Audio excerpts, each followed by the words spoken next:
Kasako Media, tunaangazia maisha, tunaandika kesho. Jeshi la polisi mkoa wa Mwanza linamshikilia mtu mmoja aitwaye Seke Mabirika Cecila. Huyu ana umri wa miaka 45.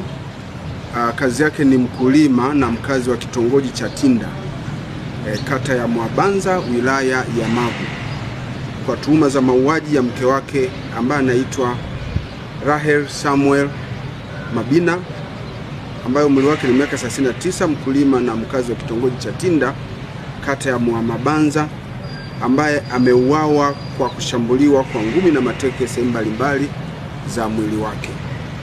Tukio hilo limetokea tarehe 15 mwezi wa kwanza mwaka 2026.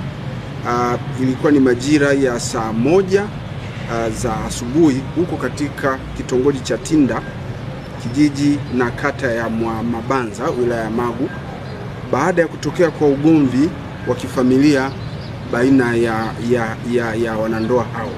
Ndipo mtuhumiwa alimshambulia mke wake, ambaye mke wake huyo alikuwa na ujauzito wa miezi miwili, kwa mateke na ngumi sehemu mbalimbali za mwili wake ikiwemo tumboni, hali iliyosababisha mwanamama huyo kupoteza nguvu na hatimaye kufariki dunia.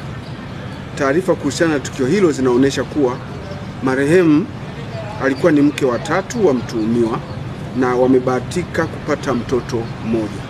Chanzo cha tukio hilo ni mgogoro wa kifamilia uliotokana na marehemu kudai fedha ya matumizi kwa mume wake huyo.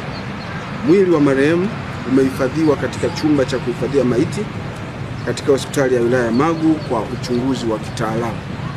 Mtuhumiwa anaendelea kuhojiwa na upelelezi utakapokuwa umekamilika atafikishwa mahakamani kwa kama ilivyo taratibu za kisheria.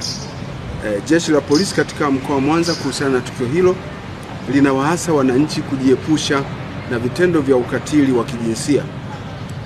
Badala yake wakumbuke kufanya mazungumzo yatakayoleta maelewano katika familia, hivyo kujiepusha na matukio ya mauaji. Kasako Media, tunaangazia maisha, tunaandika kesho.